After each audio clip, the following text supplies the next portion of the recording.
नाम की महिमा हो और आपको शुभ संध्या। Jitendra, thank you very much for your very warm welcome and your very kind words, as always. और जितन भाई, आपके जो दया भरे शब्द और आपने जो मेरा स्वागत किया है, आपका बहुत बहुत आभार। I want to thank the Lord.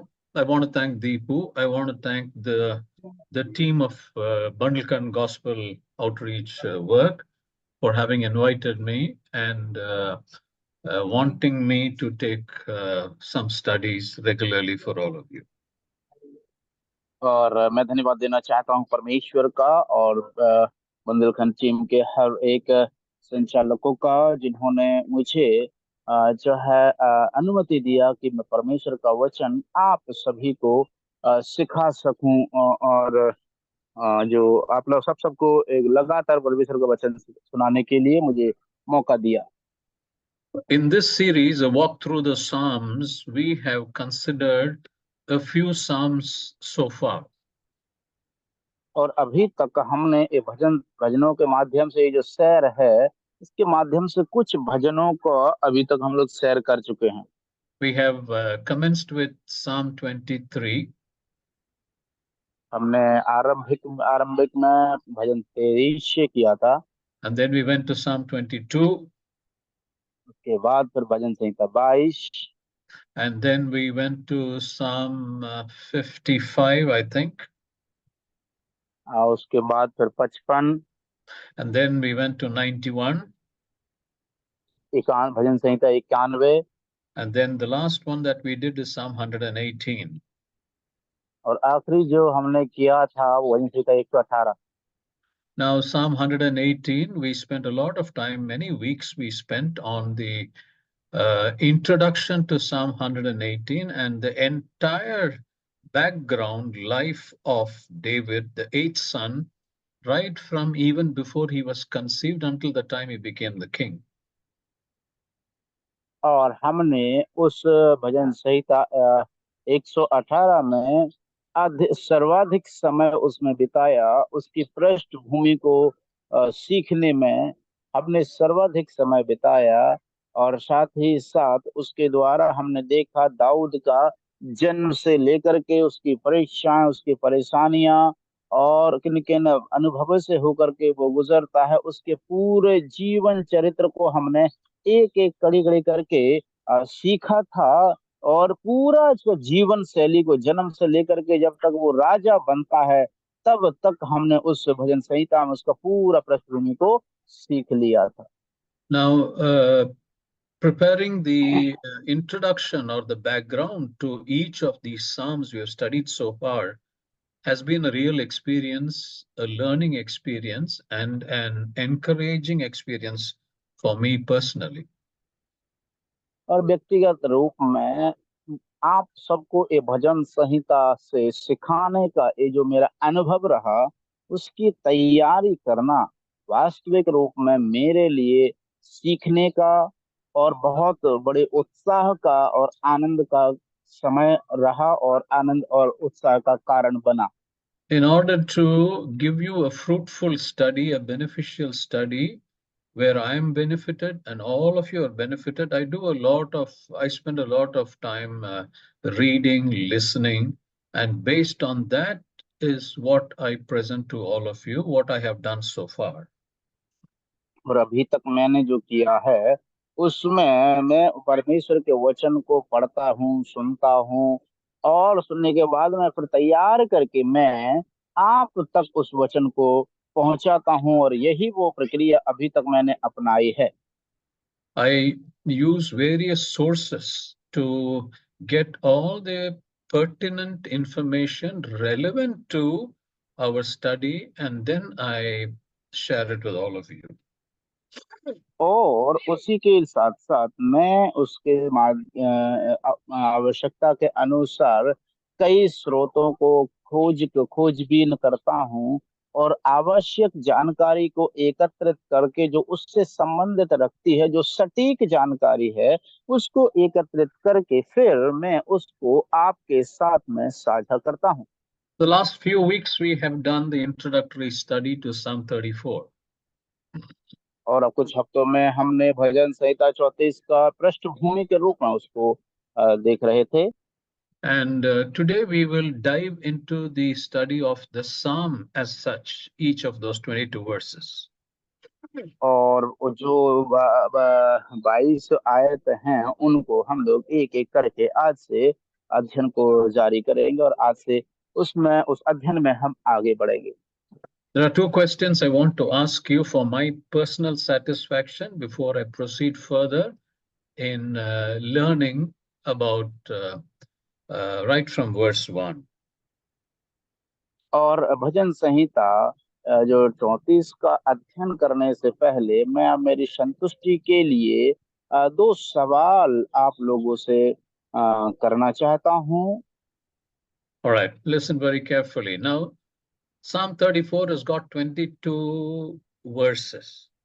What is the significance of these 22 verses, or what does the 22 number reflect? That's अभी my सबसे first question. पहला सवाल है कि जिस प्रकार से भजन संहिता 34 में ये जो 22 आयतें हैं, ये जो भजन संहिता 34 की 22 आयतें क्या दर्शाती हैं, इनका क्या मतलब निकलता है, इनका क्या अर्थ है, कोई बता सकते हैं? The number 22. 22 जो अंक हैं और 22 ही इस भजन संहिता में वचन हैं, किस चीज को दर्शाते हैं ये? कोई भी अपना वीडियो खोल करके बता सकते हैं? माइक ओपन करें भाई लोग। Yeah, unmute yourself and you can answer. This I took in the first, I think in the first class when we began to study Psalm 34. In the first class, I told you very vividly. और इस चीज के बारे में मैंने आपको जब भजन संहिता 34 को आरंभ किया था, तब ही मैंने आपको जो है इसके बारे में बता दिया था। Anyone और remembers? मैंने बड़े विस्तार से आपको बताया था। कोई है Number जो 20, बता सकते हैं? number 22, what does it stand for? भजन संहिता 22 अंक जो हैं वो किस बात के लिए स्थिर हैं, क्या दर्शाते हैं वो? भूल गए सब लोग? भजन संहिता एक 119 में है, वो चीज देखना आप ध्यान से। एक मिनट, मैं एक्चुअली उस दिन नहीं था, वो मीटिंग में नहीं जुड़ पाया था, इसलिए मुझे याद नहीं है। कोई सॉरी बात उसके नहीं, लिए। और भी लोग जुड़ा हुआ है यहाँ पे ना, और हाँ, बताओ और भी लोग तो जुड़े हुए हैं जी। राजन भाई हैं, मुस्कान हैं, ये लोग तो रेगुलर जुड़ते हैं। सिस्टर्स लोग भी है। हाँ, सिस्टर लोग भी, अंजल अंजल मसीहा मुस्कान हैं, और आज संध्या अंजू सिस्टर भी हैं। संध्या सिस्टर नहीं जुड़ी है, एक सिस्टर नहीं जुड़ी है। भूल गए 22 अंक किसके लिए तो क्या दर्शाते हैं? हमने बहुत विस्तार से सीखा था। 22, नंबर 22 आपको क्या याद करते हो? 22 संख्या का क्या दिलाते हैं? किसी भाषा के 22 अंक हैं? किसी को याद है कोई भाषा के 22 अंक हैं? मैंने हिब्रू लैंग्वेज से बारे में बताया आपको। 22 और हिब्रू लैंग्वेज कनेक्ट करके आंसर दे दीजिए। करेक्ट ना Deepu, what I said in इब्रानी, हिंदी? हाँ सही अंकल, बिल्कुल सही है। हिब्रू लैंग्वेज मतलब इब्रानी भाषा। हाँ, इब्रानी भाषा। इब्रानी भाषा के जो अक्षर हैं वो कितने अक्षर हैं? जैसे हमारी अंग्रेजी भाषा में 26 अक्षर हैं, वैसे ही इब्रानी भाषा में कितने अक्षर हैं? याद है किसी को? अंग्रेजी में 22। करेक्ट, करेक्ट, वेरी गुड, कौन वेरी बोला, गुड, कौन बोला, जल्दी बताओ। रोशनी रोशनी रोशनी बोल दी, रोशनी। वेरी गुड, अच्छा वेरी अच्छा, गुड, ठीक है वेरी ठीक गुड, है।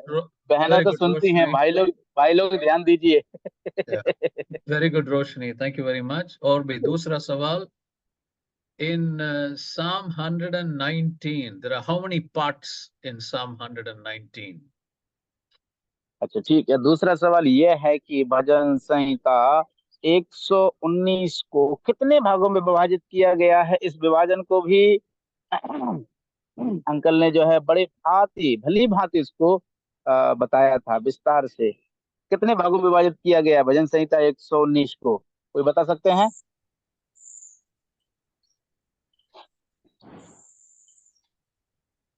हर एक भाग में 8 आयतें ही हैं, और उन 8 आयतों को कितने भागों में विभाजित किया गया है? 8 का गुणा कर दो, 22 का गुणा 8 में करो। तो पूरा पूरा आंसर दीपू दे रहा है।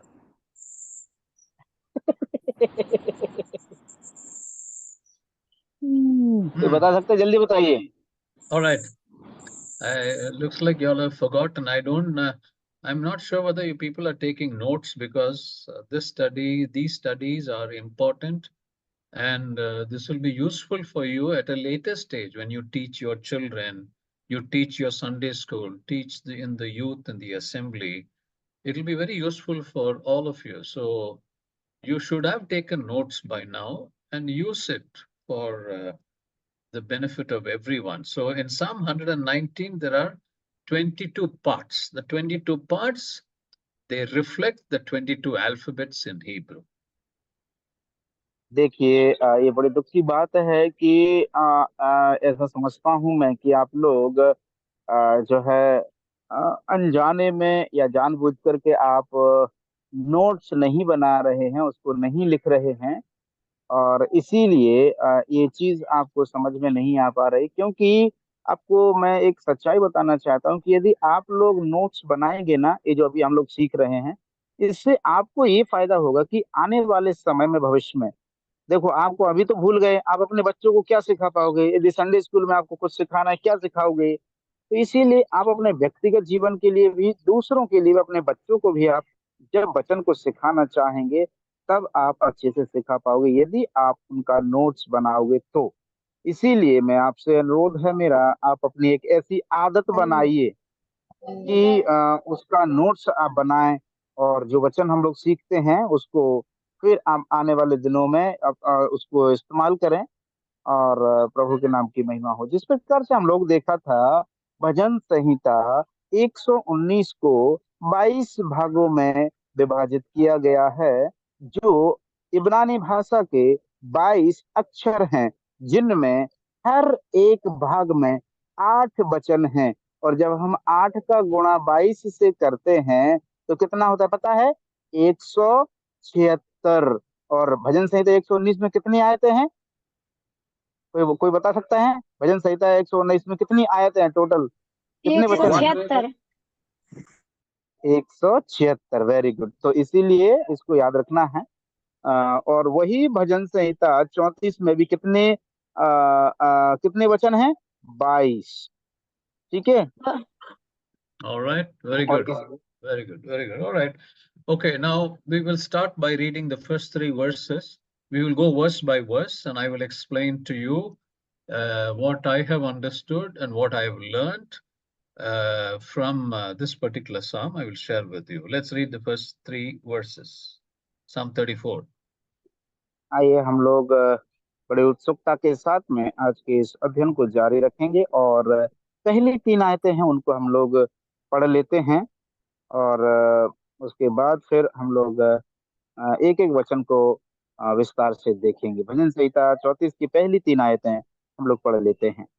मैं हर समय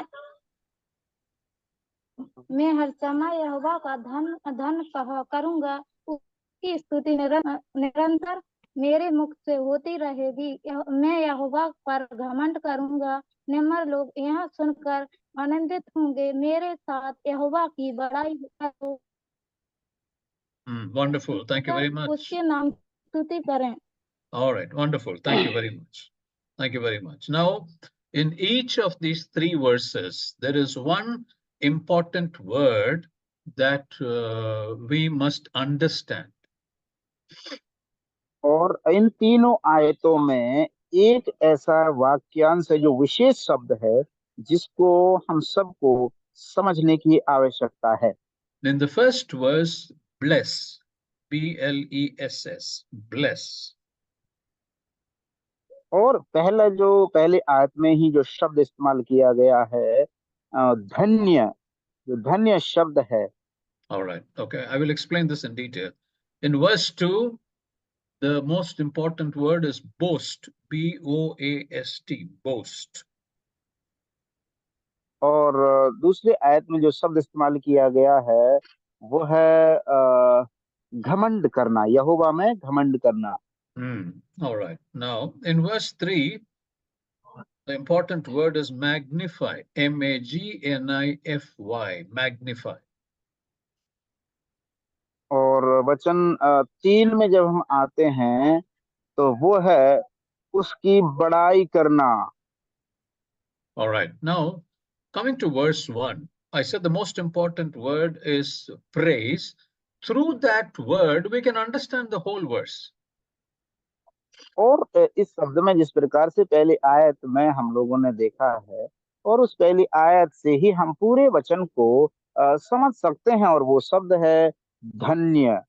All right, now the first 3 verses, they form one group. और ये 3 आयतें हैं पहली, वो एक समूह के रूप में हैं. All right, now the word praise in Hebrew, the word praise means baruch, baruch, B-A-R-U-C-H. Hebrew, it is baruch or baruch, that means praise. और अभी ये जो धन्य शब्द इस्तेमाल किया गया है, उस शब्द को यदि हम इब्रानी भाषा में देखें तो बारूक शब्द करके आता है, और उसका मतलब होता है उसको धन्य कहना या उसकी प्रशंसा करना. All right, now baruch means, the meaning of baruch is say good things about a person, about certain things. So the meaning of baruch is say good things about. और इसलिए मेरे प्यारों, ये जो बारूक शब्द का यूनानी भाषा का अल्लाह इब्रानी भाषा का ये शब्द बारूक है, उसका शाब्दिक अर्थ निकल करके आता है हमें किसी के बारे में बड़ाई करना या अच्छी बातें कहना. अच्छी बातें कहना. That is the right one. So wonderful. All right, now many Bibles translate that word baruch as bless, B-L-E-S-S. और ये जो बारूक शब्द है, बहुत सारे अनुवादकों में हम इस बात को पाते हैं कि उन्होंने इस्तेमाल किया है धन्य कहना या फिर उसकी प्रशंसा करना. Okay, all right. Now I do not know how it is in Hindi, but in English, when we read the word bless, I will bless the Lord at all times. Sometimes we think, how can we bless the Lord? Because God only has to bless us. So how can we bless the Lord? So I do not know how it is in Hindi, Deepu, because many times I have had this thought. I later on understood it. I initially had this thought, bless, it says, I will bless the Lord. So how can I as a human being bless the Lord? Only the Lord blesses us. Many times in the past, that question has come to me, but later on, I understood the meaning of it. So how is it in Hindi, Deepu? Yes, uncle. In Hindi, it is as it is most often used in the Bible. धन्य कहा करूंगा, धन्य, धन्यवाद का धन्य शब्द है. I think Danya is a very appropriate translation because Danya means thanksgiving or saying something good about a person. Is it not? Danya means और yes, yes, or धन्य मीन्स appreciate. या प्रशंसा, प्रशंसनीय भी हो सकता है. प्रशंसनीय उसकी प्रशंसा करना.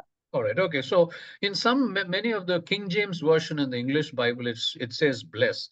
When it says bless, it means that we are not blessing the Lord, but we are saying good things about him. We are baruch. We are, in other words, are praising him. We are talking good about him. That is the meaning of the word bless. और इसलिए मेरे प्यारों, ये जो शब्द इस्तेमाल किया गया है बारूक, बारूक शब्द का मतलब होता है धन्य है, धन्य कहना या बड़ाई करना या उसकी प्रशंसा करना है.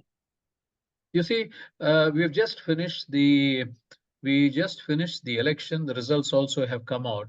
If you see most of the campaigns, the election campaigns, when one party speaks about their representative or their party leader, when they come to the microphone, when the stage is given to them, they come to the microphone. What do they normally do? They speak very high about their leader. They speak very high about their party. They speak very high about the candidate for whom they are canvassing, is it not? They say good things about him. Everything that is good, they speak about him. That is called Baruch in Hebrew, and in our English Bible, it says, bless the Lord. So David in the first verse is saying, we also have to speak so many good things about our Lord. That's the meaning of the first verse. और इसलिए मेरे प्यारो, ये जो बारूक शब्द है, इसका मतलब हम इसको इस तरह से समझ सकते हैं कि वर्तमान में अभी ये जो चुनाव हुआ, जिसकी अभी उसका परिणाम भी आ चुके हैं, और हमने इस बात को देखा होगा कि जब कोई प्रत्याशी जीतता है, तो उसके जो सदस्य, उस पार्टी के जो सदस्य होते हैं, वो जब माइक को लेकर के सामने आते हैं, तो क्या करते हैं? वो उस पार्टी को, उस जो प्रत्याशी होता है, जिसके समर्थन में वो आकर के वहां पर भाषण देते हैं, तो उनका जो भाषण हम सुनते हैं, हम देखा होगा, आपने भी अनुभव किया है कि वो लोग उस पार्टी के बारे में और उस प्रत्याशी के बारे में, जिसके विषय में वो भाषण कर रहे हैं, जितनी भी भलाई वाली बातें होती हैं, बड़ी ऊंची ऊंची बातें होती हैं, और जो अच्छी अच्छी बातें होती हैं, जो प्रशंसनीय बातें होती हैं, उनके विषय में वहां से वो भाषण देते हैं और बड़े ऊंचे शब्द से कहते हैं। यही वो शब्द है मेरे प्यारों, जब भजन संहिता 34 में आते हैं, और यूनानी भाषा में जिसका मतलब बारूक निकलता है, इसका मतलब पहली आयत भजन संहिता की हमें यह सिखा रही है। दाऊद कहना चाहते हैं कि हम उस परमेश्वर के बारे में जो भी भलाई की बातें हैं, जो भी धन्य बातें हैं, जो भी प्रशंसनीय बातें हैं, उसको हमें कहना है, उसको हमें करना है, और उसको धन्यवाद देना है। All right, wonderful. Now, in the second verse, I told you the important word is boast, B-O-A-S-T. और जिस प्रकार से दूसरी आयत में मैंने आपको कहा, उसमें हमने देखा था भजन संहिता 34 को दूसरी आयत में मैंने आपको कहा था बोस्ट, मतलब अंग्रेजी से हिंदी भाषा में घमंड करना, करूंगा करके लिखा है। The meaning of boast is tell people how great you are. Normally, when I speak to someone about me, one who does not know about me, I keep telling all the good things I've done. I keep telling how big I am, what I have studied, where I have worked, what my experience is, what all I'm doing. I speak very high about myself. That is called boasting. That is the meaning of boast. अभी देखिए, जो घमंड की बात क्या होती है, घमंड का शाब्दिक अर्थ निकलता है कि मेरे बारे में, मैं जो कुछ भी हूँ, मैं मेरे बारे में ऊंची ऊंची बातें कहता हूँ। देख, मान के चलिए, अगर मैं किसी व्यक्ति से मिलता हूँ जो मुझे नहीं जानता, तो मैं अपने जीवन के बारे में शुरुआत से लेकर के उस घड़ी तक सारी बातें उसको बताऊंगा। क्या क्या भलाई मैंने की है, क्या क्या भलाई मैं करता हूँ, मेरी क्या विचारधारा है, मेरे कैसा व्यवहार है, मैं कहाँ से, मैंने कितनी पढ़ाई की है, मैं कितनी योग्यता मेरे अंदर है, कितनी क्षमता मेरे अंदर है। ये सारी बातें, जो अच्छे अच्छे गुण है मेरे अंदर, वो सारी बातें मैं उस अनजान व्यक्ति से क्या करूंगा? परिचित करवाता हूँ, उसको बताता हूँ। वही कहलाता है घमंड करना। All right. Now, in this verse, David, when he uses the word boast, you know what he means? He means tell everyone how great God is. और मेरे प्यारो, इस भजन जब 34 का दूसरी आयत में आते हैं, तो दाऊद उनको फिर से इस बात के लिए बताना चाहता है कि तुम लोगों को यह बताओ, और कि वो इस प्रकार से परमेश्वर यहोवा के लिए कितने आभारी हैं, कितना बड़ा है उनका परमेश्वर, उसके बारे में कहें। All right. Now, in the first verse, what did I tell you? In the first verse, David is opening that psalm by saying, bless or Baruch. What does bless or Baruch mean? One of you must answer, because I'm going to keep asking you questions. Otherwise, you people seem to be forgetting, and there's no point in me taking studies when you don't remember what is being taught. So now answer me, one of you. What did we learn from the first verse? Bless or Baruch means what? What did और अभी David देखिए, teach us? Yeah, go ahead. Yes, और अभी जो शब्द है, पहली आयत में अभी हमने क्या सीखा? पहली आयत में जो हमने सीखा था, जो शब्द यहाँ पर इस्तेमाल किया गया है, बारूक, यूनानी इब्रानी भाषा में शब्द का मतलब है बारूक, हिंदी भाषा में, अंग्रेजी भाषा में है क्या ब्लेस, और अंग्रेजी भाषा में ब्लेस, हिंदी भाषा में क्या आता है? धन्य। तो इस शब्द का शाब्दिक अर्थ जो इब्रानी भाषा में बारूक है, इसका मतलब क्या है? अभी हम लोगों ने सीखा है। इसका मूल अर्थ क्या निकलता है? बारूक शब्द का अर्थ क्या निकलता है मेरे प्यारो? हम इसमें आप लोगों से सवाल इसलिए पूछ रहा हूँ, सवाल इसलिए कर रहा हूँ क्योंकि ऐसा लगता है कि आप लोग ये भूल जाते होंगे, इसीलिए आप लोगों से मैं सवाल को कर रहा हूँ, क्योंकि यदि आप लोग ध्यान से नहीं सुन रहे हैं और यदि नहीं लिख रहे हैं तो सिखाने का कोई मतलब नहीं निकलता है। अभी जो हमने सीखा था पहली आयत में, दाऊद क्या बताना चाहता है? वो जो पहला शब्द में जब कहता है कि परमेश्वर को धन्य कहो करूंगा, क्यों? उस शब्द का अर्थ क्या निकलता है? बारूक शब्द का अर्थ बताइए, अपना माइक खोल करके बताइए, बारूक शब्द का अर्थ। धन्य कहा करूंगा। What is that, Deepo? धन्य कहा करूंगा means the same word. Yeah, Danya. See, Bless the Danya, Lord. what is the meaning of Danya? Danya means not, it may mean thanksgiving, but what does it mean? What does it mean? Thanksgiving is a general word. I specifically said Baruch in Hebrew means say good things about God. So David is opening the first verse by saying bless, meaning Baruch, meaning say or talk good things about God. That's the first thing we learn in verse 1. और इसीलिए प्यारो, ये जो धन्य शब्द है ये तो सामान्य वाक्यांश है, लेकिन धन्य शब्द का विस्तार रूप क्या है? क्या कहना चाहता है दाऊद? क्या बताना चाहता है? क्या हम उस परमेश्वर को धन्य कह सकते हैं, उसको ब्लेस कर सकते हैं क्या? नहीं, परमेश्वर हमें ब्लेस करना है, लेकिन मेरे प्यारो जो शब्द इस्तेमाल किया गया दाऊद ने, धन्य कहना हिंदी में, और यूनान इब्रानी भाषा में बारूक, बारूक शब्द का अर्थ अभी हमने सीखा था, अंकल ने हमें बताया था। मैं ऐसी उम्मीद करता हूं कि आप लोग लिख रहे होंगे और आपके पास वो शब्द का अर्थ होगा। किसी को याद है बारूक शब्द का मतलब? बारूक शब्द का अर्थ और धन्य शब्द का मतलब?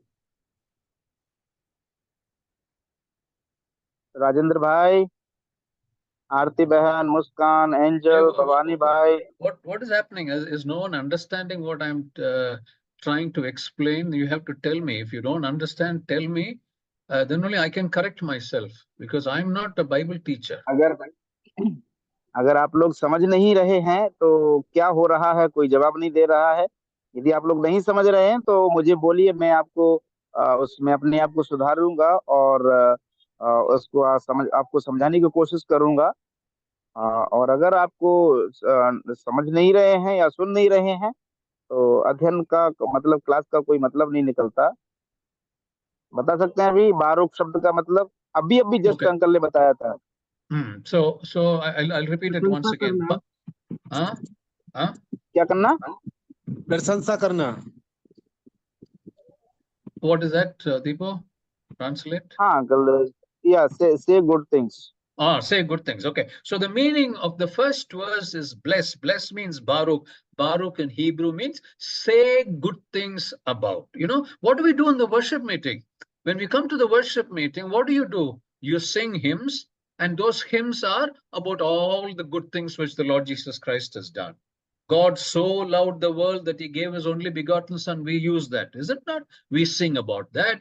We talk about all the good things he's done through the sacrifice. He's washed us from our sins. He has given us eternal life. These are all good things, isn't it? That is what we do in the worship meeting. That is the same thing which David is using here. Baruch means say good things about the Lord God. That's the first lesson in verse 1. Understood? और मेरे प्यारो, जो पहला विषय है जो दाऊद हमें सिखाना चाहता है, ब्लेस मतलब धन्य कहना मतलब क्या निकलता है? हम देखिए, एक्चुअली हम सब लोग इस बात को जानते भी हैं, और हम हर रविवार को आराधना में जाते हैं और परमेश्वर को धन्य कहते हैं, अच्छी अच्छी और भलाई की बातें कहते हैं। आराधना के गीत में गाने के बाद में हम वही गीत गाते हैं जो परमेश्वर की प्रशंसा करते हैं, उसको धन्य कहते हैं। जो परमेश्वर भलाई हमको किया उसको स्मरण करके हम उसको धन्य कहते हैं मेरे प्यारों। लेकिन हम इस चीज को समझते नहीं हैं। पहले हमको समझना बहुत जरूरी है। यद्यपि हम सब लोग परमेश्वर को धन्य तो कहते हैं, लेकिन ये हमारी जो है आदत नहीं होना, हमें जानना है वास्तव में परमेश्वर ने मेरे साथ या मेरे जीवन में क्या भलाई की है, और उस भलाई को याद करके उस परमेश्वर को धन्यवाद कहना है। इसका मतलब है भजन संहिता 34 का पहली आयत में दाऊद हमको याद दिलाता है, वो कहता है मैं उस यहोवा को धन्य कहा करूंगा। मतलब मैं उस परमेश्वर की जो उसने मुझसे भलाई की है, अच्छी अच्छी बातें कहूंगा, उसकी प्रशंसा करूंगा। All right, wonderful. In the second verse, we learnt about boast. Boast meaning tell people how great our God is. That's और the second lesson. दूसरा जो वाक्यांश है जिसको हमने विस्तार रूप से सीखा है, और जिस प्रकार से दाऊद कहता भी है कि मैं यहोवा पर घमंड करूंगा। घमंड करने का मतलब क्या है? घमंड करने का मतलब है, दाऊद बताना चाहता है कि हम हमारे उस परमेश्वर के बारे में, वो कितना महान परमेश्वर है, उसकी महानता को आपने जाना है तो आप दूसरों को भी बताना है। All right, wonderful. Now the third verse, okay?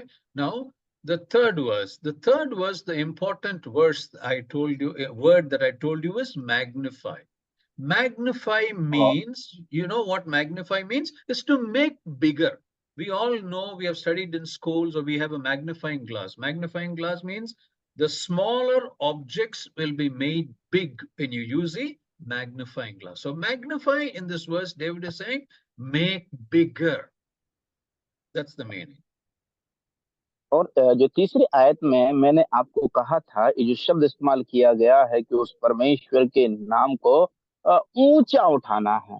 Magnify का मतलब जो अंग्रेजी भाषा से यदि हम हिंदी शाब्दिक अर्थ करते हैं, निकालते हैं, तो बड़ाई करना है। बड़ाई करने का मतलब जिस प्रकार से हम सब लोग अध्ययन किए हैं स्कूलों में, और जब हम लोग जो है विज्ञान के जब कोई प्रयोगशाला होती थी, उसमें किसी भी चीज को जो छोटी होती है, जो सूक्ष्म होती है, उसको हमें बड़ा करके देखना होता है। तो हम क्या करते हैं, उन कांच का और उन लेंसों का प्रयोग करते हैं, जिससे कि जो छोटी चीज है वो हमें बड़ी दिखने लगती है। और वही है मेरे प्यारों, उस परमेश्वर की हमें क्या करना है? मैग्नीफाई का मतलब है बड़ाई करना है, उसकी बड़ाई करना है जो वो है परमेश्वर। All right. Now, when this verse says, let us magnify the Lord, we as human beings cannot make God bigger. Can we? We cannot. Is it not? Yes. और मेरे प्यारो, जब हम परमेश्वर की बड़ाई करते हैं तो इसका मतलब ये नहीं है कि हम परमेश्वर को बड़ा बना सकते हैं। क्या हम ऐसा कर सकते हैं मनुष्य जाति? नहीं, कदापि नहीं। All right. But we can bring him nearer to people, which means the further objects are brought closer for people to have a nice view of that. Is it not? That's the magnifying meaning, is it not? So we cannot make God bigger, meaning let us magnify the Lord. In English, it says, let us magnify. Yeah, we cannot make God bigger, but what we can do, we can bring God nearer to people. We can make people understand about this God. That is the meaning of that verse. और मेरे प्यारो देखिए, क्या हम मनुष्य जाति उस परमेश्वर को बड़ा बना सकते हैं? कदापि नहीं मेरे प्रिय। लेकिन फिर यहाँ पर शब्द का मतलब क्या निकलता है जब दाऊद कहता है उसकी बड़ाई करो? इसका मतलब है हमें लोगों को जो नीचे हैं, जो परमेश्वर को नहीं जानते हैं, इतना महान परमेश्वर है कि उनके सामने हमको इस तरह से प्रकट करना है कि हमारा परमेश्वर कितना बड़ा है, ताकि वो लोग आसानी से उस परमेश्वर को क्या कर पाए, देख पाए। हम लोग क्या करते हैं, जो जो जो बड़ा करने वाला जो कांच होता है, गिलास होते हैं, लेंस होते हैं, उनसे क्या होता है, जो चीज छोटी होती है, सूक्ष्म होती है, उसको बड़ा करके हम उन कांच के जरिए से देख पाते हैं और समझ पाते हैं कि वास्तविकता है क्या। उसी तरह से यहाँ पर जो दाऊद कहते हैं कि उस परमेश्वर की बढ़ाई करो, का मतलब है वो चाहते हैं कि हम परमेश्वर के सामने, लोगों के सामने परमेश्वर के साथ इस प्रकार से व्यवहार करें, इस प्रकार से प्रकट करें कि बाकी लोग परमेश्वर को, जो कितना भला है, कितना बड़ा है, आसानी से देख पाए। यही मतलब है बड़ाई करने का। All right. Now, in the worship meeting, what do we normally do? We'll take hymns, we sing, and after we sing, what do? We take a portion from the Psalm, we take a portion from the Gospel, we take a portion from the Old Testament, New Testament, and then we expound that to the others so others can understand. Sometimes when brothers are expounding on in the worship meeting, we say, that is a nice thought which that brother brought. How useful it was to me. I was able to worship the Lord even better. How many times have we thought that? That, brothers and sisters, is magnifying. To the others, you bring out what the Holy Spirit gives in your heart, which others would not have thought in those lines. You know, you magnify it to the others and show how great a God it is that we have come to worship. That is magnify. I hope you understood this. और मेरे प्यारो, पढ़ाई करना, देखिए हम लोग सामान्यतः क्या करते हैं, आराधना के लिए जाते हैं। आराधना के लिए जाते समय हम लोग क्या करते हैं, हम लोग ऐसे गीतों को गाते हैं जो परमेश्वर की भलाई को प्रकट करते हैं, उनकी प्रशंसनीय जो वाक्यांश हैं उनका इस्तेमाल करते हैं। और कोई व्यक्ति उसके बाद में फिर या तो भजन संहिता से कुछ भाग लेता है, या पुराने नियम से एक भाग बाइबल का वचन लेता है, या सुसमाचारों में से या पत्रियों में से कहीं से भी कुछ भागों को लेकर के पढ़ते हैं। और जो आत्मा उन्हें जिस प्रकार से अगुवाई करता है, उसी प्रकार से वो परमेश्वर के वचन को उनके सामने क्या करते हैं, रखते हैं और उसको एक्सप्लेन करते हैं। और वो क्या करते हैं, इसके साथ साथ वो इस चीज को प्रकट करते हैं। वो उस आराधना के समय में इस चीज को प्रकट करते हैं कि हमारा परमेश्वर कितना भला है, कितना बड़ा है। और बाकी जो लोग हैं, सुनने वाले, वो बड़े आनंद के साथ में, आभारी मन से आत्मा उन्हें उभारता है और वो कहते हैं, हे कितना अच्छा विचार ये लेकर के आया, उस परमेश्वर को प्रकट किया और विस्तार से और गहराई से उस परमेश्वर को और नजदीकी से समझने के लिए मुझे मौका दिया। और मैं उस परमेश्वर का आभारी मन से, संपूर्ण मन से, आनंद के साथ में उसको बढ़ाई कर सका, उसकी धन्य कह सका। यही मतलब है मेरे प्रियो, मैग्निफाई का मतलब उसकी बढ़ाई करना, उसको इस तरह से प्रकट करना, उसको लेकर के आना, ताकि हम समझ पाए कि हमारा परमेश्वर कितना बड़ा है। All right. So now, did you understand the first three verses of Psalm 34? अभी आप लोग उन 3 आयतों को, भजन संहिता 34 की तीनों आयतों को आप लोग समझ गए हैं? You see, in the first verse, what did we learn? आप सब लोग हैं, मीटिंग में उपस्थित हैं कि नहीं? सब लोग? कट कट जा रहा है नेटवर्क ना, इसलिए सुन भी नहीं पाए ठीक से। उसकी माफी चाहते हैं बहन। हम आपको एक काम करेंगे, जो इसको यूट्यूब में भी अपलोड करते हैं, उसको आप लोग देख लेना वहां से, तो ठीक है। बाकी जो लोगों का नेटवर्क अच्छा है, बाकी लोग तो है ना, बाकी लोग निरंतर सुन रहे हैं। आप लोग समझ पाए कि नहीं समझ पाए अभी तक 3 आयतों को, जो अपने अभी तक भजन संहिता 34 की तीनों आयतें हैं, क्या हम उनको समझ पाए हैं? पहली आयत क्या दर्शाती है, पहली आयत क्या सिखाती है?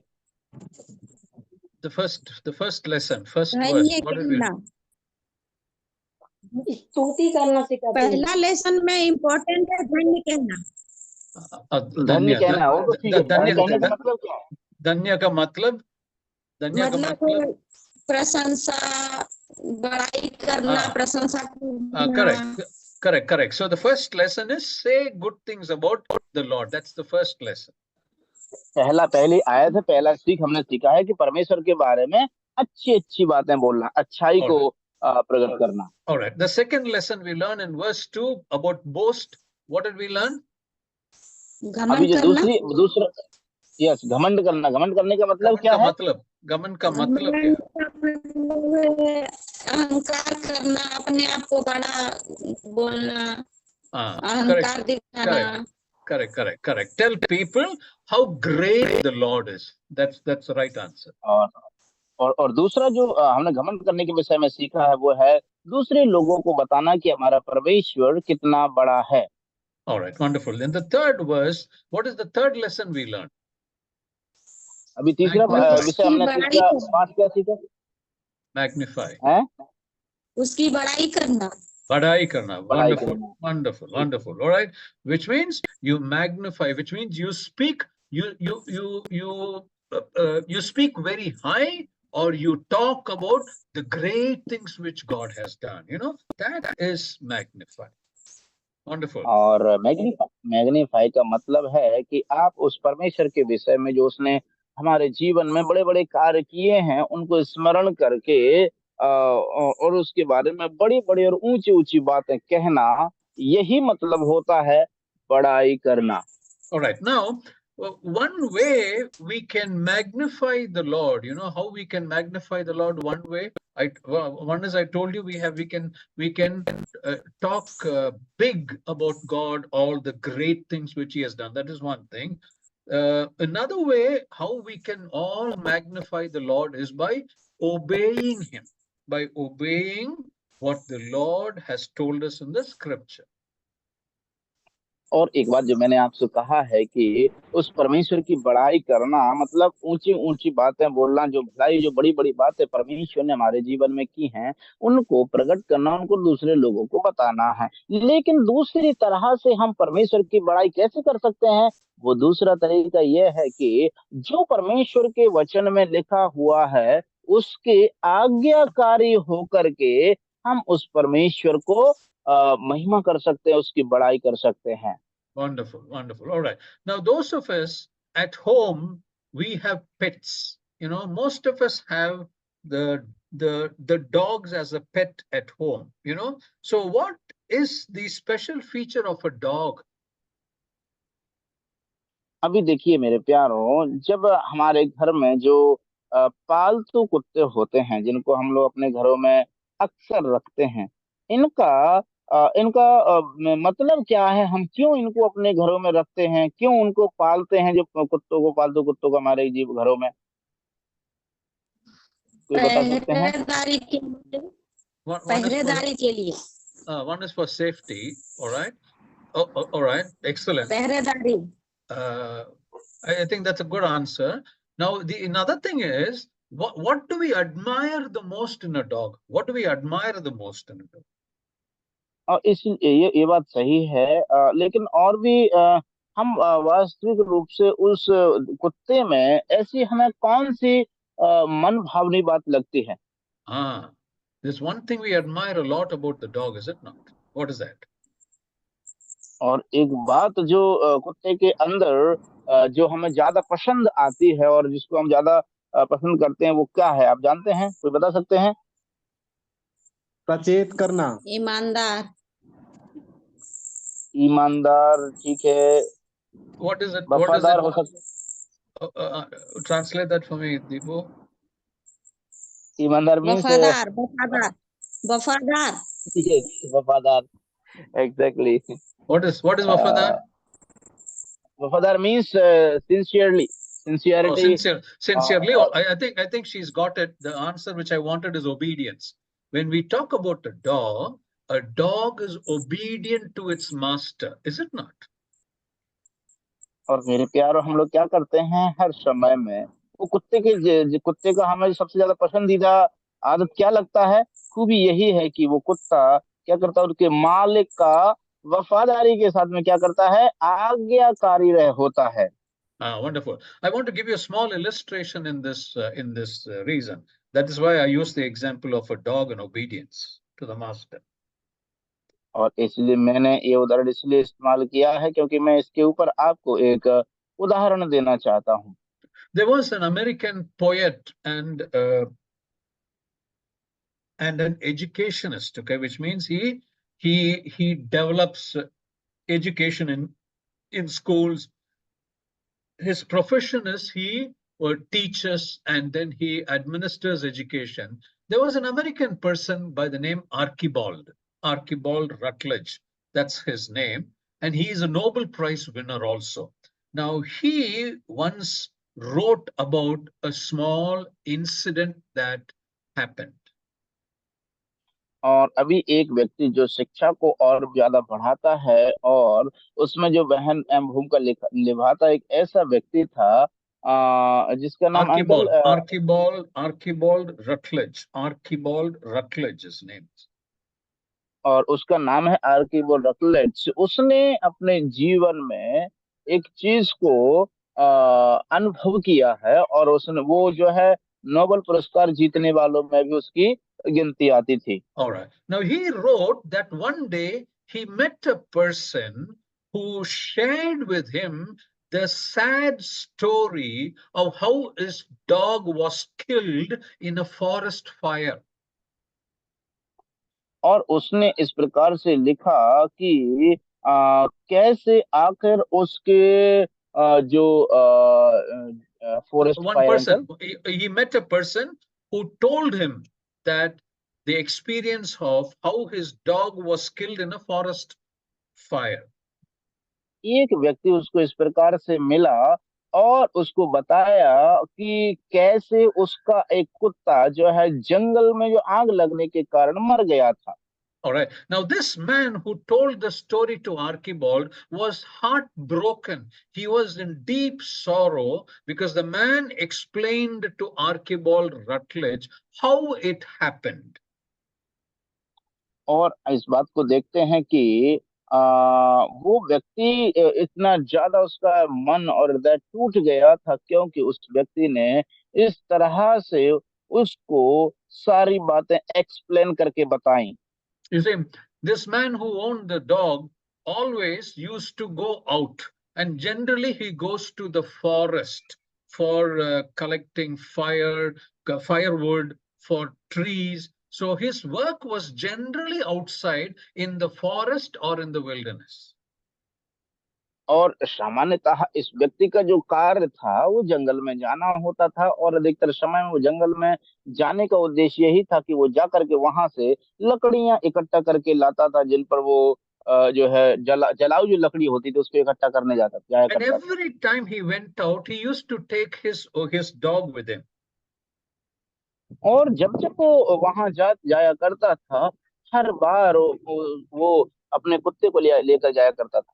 One day morning, he went with his dog to the forest and he left the dog in one place and told the dog, see, my food bag is here. So take care and watch this lunch basket that I have kept here. And he went deeper into the forest to collect wood and to do his job. और इस बात को हम लोग देखते हैं कि उस व्यक्ति ने अपने कुत्ते से कहा कि मैं जंगल में लकड़ियां इकट्ठा करने के लिए जा रहा हूं, इसीलिए मेरा जो खाने का जो टिफिन है वो यहाँ पर रखा हुआ है, तुम्हें इसको ध्यान रखना है कि कोई आकर के इसे खत्म ना कर दे। So he told this dog and he commanded the dog, stay and watch. That is what he told the dog. He told the dog, stay and watch, and he left the dog and the lunch basket and went deeper into the forest. और उस व्यक्ति ने क्या किया कि उस कुत्ते को वहीं पर छोड़ करके वो चला जाता है और जंगल में जा करके गहरी जंगल में जा करके लकड़ी काटने के लिए वो चला गया। All right. Now, this dog, who is the faithful friend of man, now this particular dog, he did exactly what his master told him. he stayed in the same place, taking care of the master's lunch bag. He did not move anywhere outside that place. और हम इस बात को देखते हैं कि वहां पर इस वफादार कुत्ते ने जो आज्ञाकारी होकर के जो उसके मालिक ने उससे कहा, वहीं पर उसी टिफिन बॉक्स जहां पर उसका खाना रखा था, उसकी सुरक्षा में वहीं पर बैठा रहा, तो कहीं नहीं गया। All right. All of a sudden, a fire broke out in the woods. और अचानक से झाड़ियों में आग लग जाती है। Now, when the fire breaks out, with the wind and the breeze and all that fanning the fire, you know what? The fire spread. So the fire was spreading and spreading and spreading, and it came to the place where the dog was, and the dog had got the command, don't move, take care of my lunchbox. The dog was standing there. The fire engulfed the dog, burnt the dog. और इस बात को हम लोग देखते हैं कि वो जब आग जो है हवा लगने के कारण और भी उसने विकराल रूप लिया और बड़ी बड़ी लपटों से वो जलने लगी आग, और जलते जलते उस कुत्ते के नजदीक भी पहुंच गई, क्योंकि उसके मालिक ने उससे कहा था कि तू यहाँ से कहीं जाना नहीं, कहीं नहीं जाना। इसीलिए वो कुत्ता वहां से कहीं नहीं चिगा, और अंततः उस आग ने उस कुत्ते को जला करके उसी में वो मर जाता है। You see, the dog stayed where he was asked to stay in perfect obedience to the master's word. और हम यहाँ पर क्या देखते हैं कि वो जो कुत्ता है वो अपने मालिक की पूर्ण आज्ञाकारिता को सिद्ध करने के लिए जैसा उससे कहा गया था वहां से वो हटा नहीं, वहीं पर रहा। You see, this man, with his eyes filled with tears, he was crying, the dog owner, and he was relating this to Archibald Rutledge and telling this story. And he said this, the following sentence is what he said. और मेरे प्यारो, ये व्यक्ति जो है बहुत ही ज्यादा रोने लगा, और उसकी आंखों में आंसू से वो भर गया, और बड़े दुख के साथ में वो पछतावा करने लगा। और यही वो कहानी उसने आकर के आर्कीबल रटलेज से ये सारी बातें उसने कह सुनाई, और इस प्रकार से उसको सारी बातें बताता है। He said, finally he told Archibald Rutledge, he said, I always have to be very careful what I told the dog, because whatever I told him, he would instantly obey. He would not go hither or thither. Whatever I asked him to do, in complete obedience, he would do it. That is what Archibald Rutledge writes in his book. और मेरे प्यारो, वो आर्कीबल्ड Rutledge अपनी किताब में लिखता है कि जो कुछ भी मैं उससे कहता हूँ वो जो है उसका पूरी तरह से पालन करता है, इधर उधर कहीं नहीं जाता। All right, you see, now I gave you this illustration because one way that we can magnify the Lord is by implicitly obeying the word of God. और मेरे प्यारो, एक तरह से हम उस परमेश्वर को धन्य कह सकते हैं या उसकी प्रशंसा कर सकते हैं, वो है बिना चूक किए परमेश्वर की आज्ञा पालन करके। You see, when we implicitly obey the word of God, what are we doing? Directly and indirectly, we are magnifying the Lord, because when the others look at us, they will immediately look, oh, he is a Christian. He believes in Christ. He's following the word of Christ. He's following the word of God. Implicitly, he's following, and the benefits of following also, of obeying also, will be seen in our life. That is how we magnify the Lord, brothers and sisters. और मेरे प्यारो, जब लोग हमारे जीवन को देखते हैं तो क्या देखते हैं? वो उसको देखते हैं कि अरे ये व्यक्ति तो देखो परमेश्वर का पूरी तरह से बिना चूक किए हुए वो उस परमेश्वर की आज्ञा का पालन करता है। और जब वो इस प्रकार की क्रियाएं हमारे जीवन में घटित होते हुए देखते हैं, तब मेरे प्यारों हम इस चीज को समझ पाते हैं कि परमेश्वर के नाम की महिमा, उसकी प्रशंसा लोग समझ पाते हैं और पहचान पाते हैं कि वास्तव में कितना महान है वो परमेश्वर। All right, okay. So that is the study of the first 3 verses of Psalm 34. भजन संहिता 34 का यही वो अध्ययन है तीनों ये 3 आयतों का, पहले 3 All आयतों right. का। All right, we will move on to the next 3 verses, verses 4, 5, and 6. अभी हम लोग आगे के वचनों में बढ़ेंगे और बढ़ते हुए आगे जाएंगे। 4, 5, 6, 5, 6, 4, 4, 5, 6 आयतों में हम लोग आगे बढ़ेंगे। और can I read?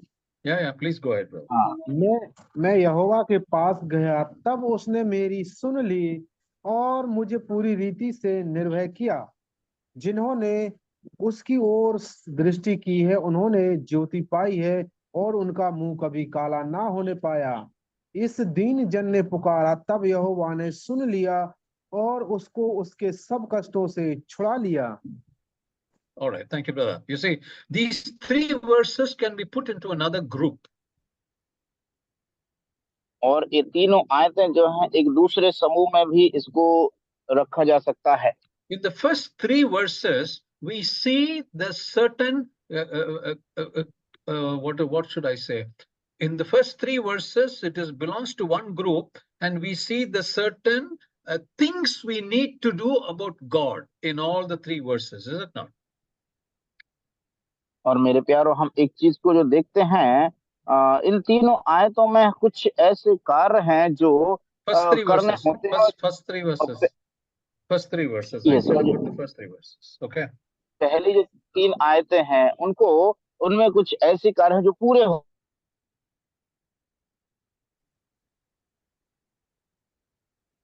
Deepu, I can't hear you. हाँ हाँ uncle, I have translated that.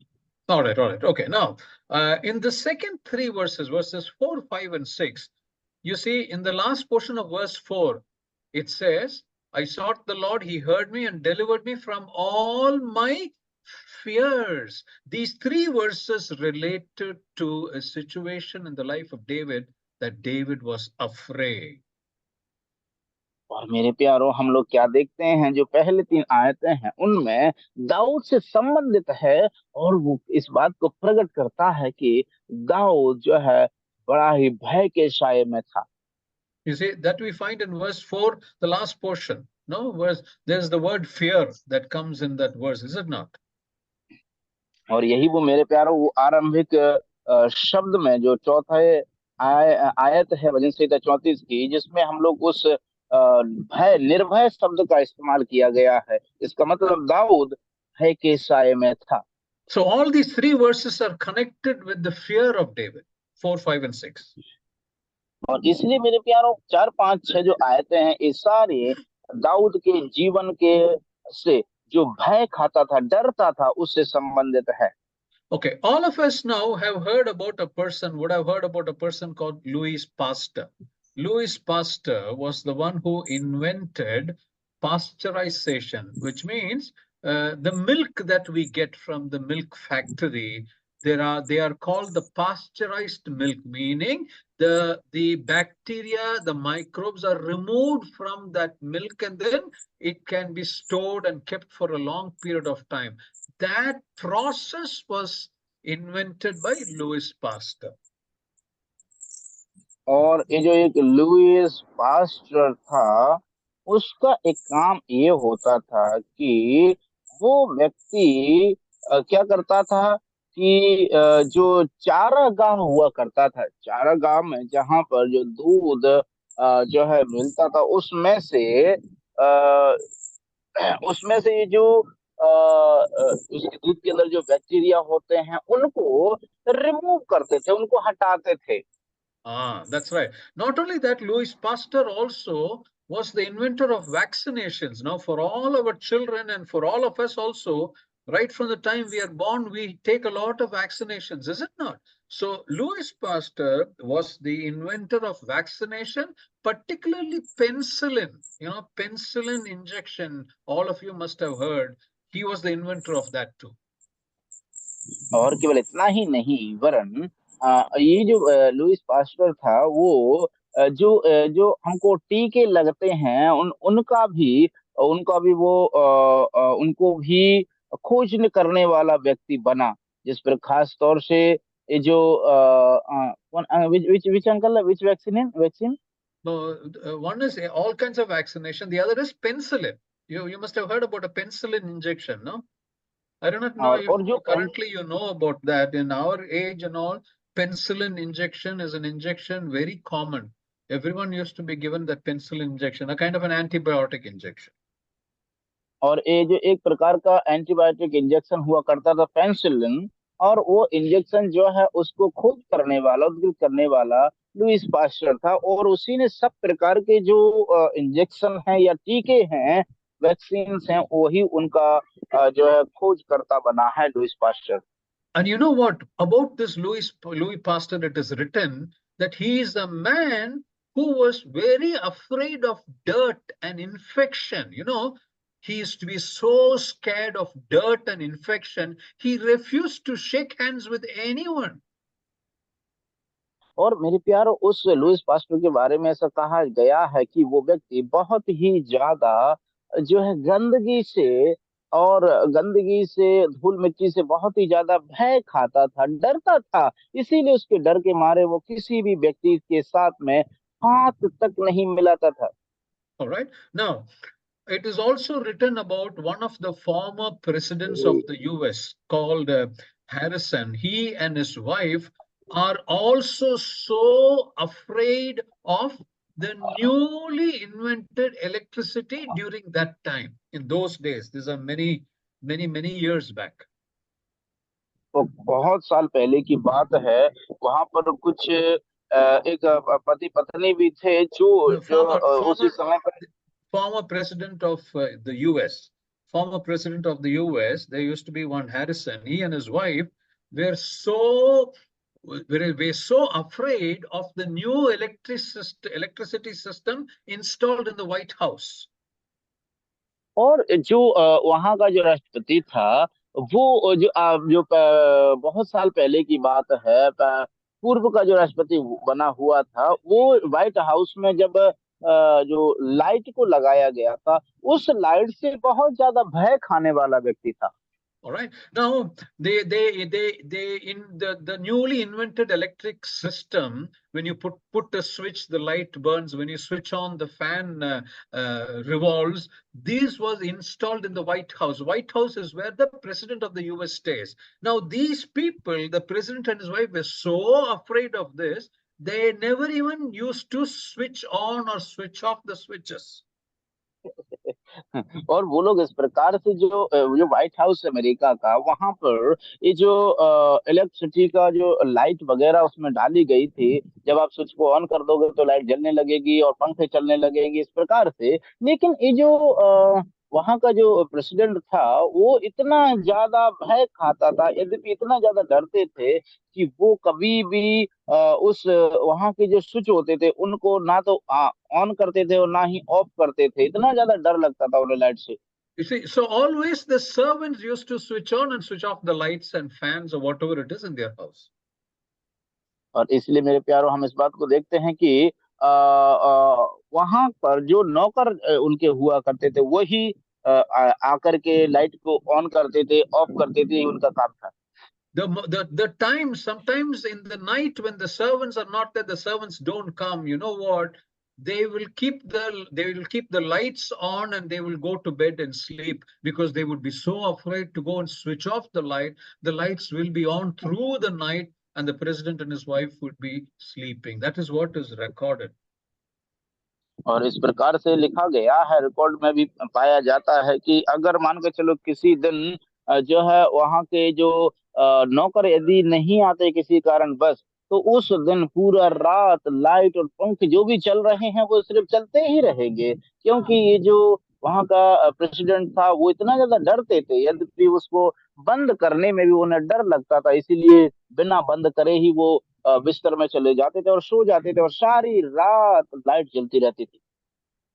Many of you must have heard of Joseph Stalin. Joseph Stalin is one of Russia's former dictators, the Soviet Union's dictator is Joseph Stalin. Like Hitler for Mussolini, Hitler for Germany, Joseph Stalin was for Russia. Many of you would have heard it.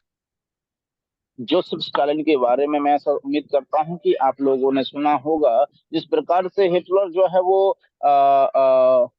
Germany के लिए था, उसी प्रकार से ये जो Joseph Stalin है ये रूस के लिए जाना जाता था, जो उनके लिए वहां पर एक डिक्टेटर के रूप में उसने वो जाना जाता था।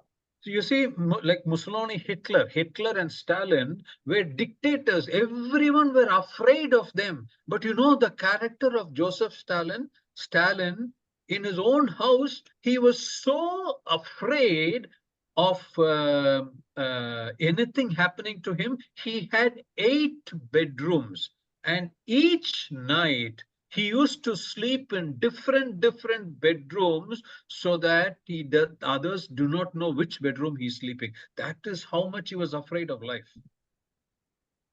और मेरे प्यारो, हम इस जोसेफ स्टालिन को, जो रूस का तानाशाह था, वो तानाशाह इतना ज्यादा जो है भय खाता था कि उसने अपने सोने के लिए, जीवन का भय उसके अंदर इतना ज्यादा था कि सोने के लिए वो क्या करता था, उसके 8 बेडरूम्स थे और वो हर एक दिन एक बेडरूम को बदला करता था, इससे ताकि लोगों को पता ना चल पाए कि वास्तव में वो कौन से बेडरूम में सोया है। All right. Now, these were just a few examples of what being afraid of can do to big people in the world. और ये सारे वो उदाहरण थे जो मैंने आपके सामने रखे हैं इस बात को बताने के लिए कि वो जो भय है इंसान के जीवन में, यद्यपि बड़े बड़े लोगों के जीवन में डर किस प्रकार तक और किस हद तक लोगों को प्रभाव डालता है डर के बारे में। So similarly, in verses 4, 5, and 6, we read that David was afraid. This was during the time when he was before the Philistine king in Gath. और गात में मेरे प्यारों, फिलिस्तियों के जो राजा के सामने इस्राएलियों को देखते हैं, वहीं पर दाऊद राजा का भय को किस तरह से, कितना ज्यादा भय वो खाया था, हम देखते हैं प्यारों। और वो भय खाने के बाद में उसका किस प्रकार का बावलापन बन जाता है मेरे प्रियो, हमने इस चीज को देखा था। और 4, 5 और 6 आयतों में दाऊद का भय को ही प्रदर्शित किया गया है। You see, you remember that David was acting like a madman. Although his plan of acting like a madman was very successful, but inside he was very afraid. He asked God to help him. और मेरे प्यारों, हम लोग क्या देखते हैं कि जब वो दाऊद, यद्यपि वो इस प्रकार का बावलापन वहां पर दिखा रहा था, तो हम क्या देखते हैं, यद्यपि उसका ये योजना सफल तो रही, लेकिन उसके स्वभाव को देखिए किस तरह से प्रभावित किया है वो। And God certainly helped David, because God took David safely to the cave of Adullam, is it not? और मेरे प्यारों, हम इस चीज को देखते हैं कि परमेश्वर उस दाऊद को सुरक्षित अदुल्लाम की गुफा तक लेकर के जाते हैं। And so the people who were there along with David in the cave of Adullam were also very happy that the God of David was with them, guarding them and protecting them. और उसी के साथ जो दाऊद के साथ में जो मनुष्य लोग थे, जो अदुल्लाम की गुफा में पहुंचे थे, वो भी बहुत ही ज्यादा आनंदित थे कि दाऊद का परमेश्वर उनकी रक्षा कर रहा है, उनकी सुरक्षा कर रहा है। And that is why in verse 5 you read the last, we'll read this verse and close. Verse 5 says, they looked unto him and were lightened, and their faces were not ashamed. Meaning, not only David, all the 400 people along with them, God helped them. They looked unto God. They were very happy. Their faces were bright. Normally, when people are afraid, their face will show, is it not? The fright in them will show on their faces. But here, they were not afraid because God helped them. That is why he writes here, their faces were lightened, their faces were not ashamed. That is what David is recording in the 5th verse. और 5वीं आयत में मेरे प्यारे दाऊद राजा यही तो बात यहाँ पर लिख रहा है। वो कहता है, जिन्होंने उसकी ओर दृष्टि की उन्होंने ज्योति पाए और उनका मुंह कभी काला नहीं होने पाया। मेरे प्रियो, उनके जीवन में चाहे कैसी भी परिस्थिति क्यों ना हो, सिर्फ दाऊद ही अकेला नहीं वरन जो 400 लोग और भी थे, उनको भी परमेश्वर पर उन्होंने, जिसने भी उसकी ओर देखा है, परमेश्वर ने 400 लोगों ने देखा प्रभु का अद्भुत आशीष को उन्होंने देखा है, परमेश्वर की ज्योति को उन्होंने पाया है। और दाऊद लिखता है कि उनका मुंह कभी काला नहीं होने पाया, मतलब उनको कभी भी जो है निराशा, बदनामी या फिर उनका कोई भी नाम खराब नहीं होने पाया। All right, we will stop here, and God willing, we'll continue next week. So thank you very much. I hope this is useful, and you're making a note of that. God bless you all, and thank you, Deepu, for your patient translation. Thank you very much. God bless you. बहुत बहुत धन्यवाद uncle जी, और आपने बहुत ही सुंदर अध्ययन को आज हमारे बीच में रखा। और अंकल जी का एक अनुरोध भी है प्यारों,